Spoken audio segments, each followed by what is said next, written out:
Your Excellency President Yudhoyono, ministers, ambassadors, leaders of business and of civil society, distinguished guests, bapak-bapak dan ibu-ibu sekalian.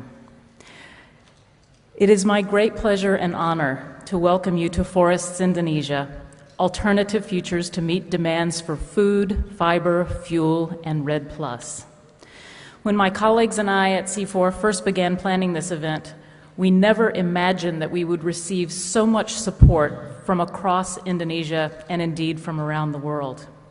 Today we've gathered an amazing group of the nation's leaders and experts, policymakers and heads of business, civil society advocates, and partners from other countries to discuss the future of Indonesia's forests.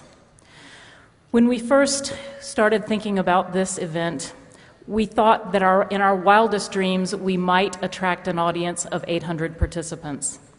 As of this morning, we have more than 900 registered, with many participants downstairs watching this morning's speeches carried live. This incredible show of interest and support reinforces my belief that Indonesia is at a crossroads in the management of one of its greatest natural resources, forests. I've been following forestry issues in Indonesia for more than 25 years and have never before seen such an object of high-level political attention either here or internationally. Substantial financial resources have been committed to forests from government budgets, from multilateral agencies, and from philanthropic organizations.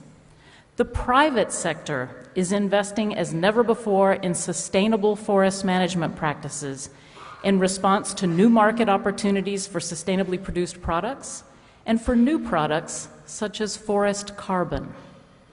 President Yudhoyono, your bold pledge in 2009 to cut Indonesia's greenhouse gas emissions showed that Indonesia is willing not only to contribute to the fight against climate change, but to lead that struggle. And your presence here today shows that even though commitments to address climate change from some governments are being eclipsed by the economic crisis, your commitment remains firm.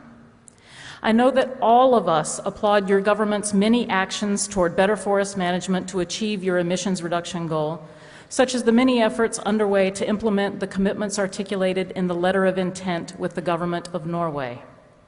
We all want to support your objectives of reducing rapid deforestation while meeting domestic imperatives to expand the economy, to create jobs, and to guarantee food security.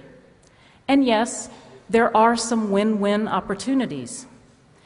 But I think we all understand that meeting these commitments will require some hard choices. There will be trade-offs, there will be compromises, and leadership from government, business, and civil society will be required to determine a way forward in a manner that is both transparent and fair. And that is why we are all here today.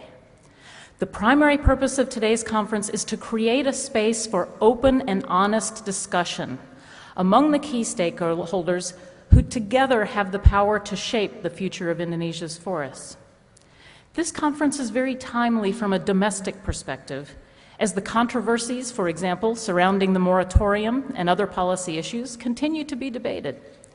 Government officials, business leaders, and civil society representatives need an opportunity to understand better each other's perspectives and expand the areas of consensus on what needs to be done and by whom. Another purpose of today's conference is to reach a better understanding of how the international community can help.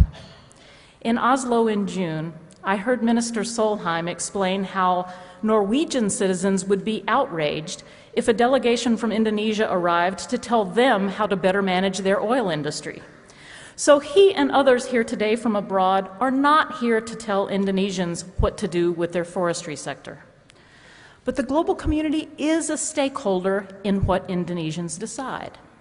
And it would be grossly unfair to ask Indonesia to take on this agenda alone, given that many of the pressures on Indonesia's forests are driven by international trade and investment. Thus, President Yudhoyono's pledge in 2009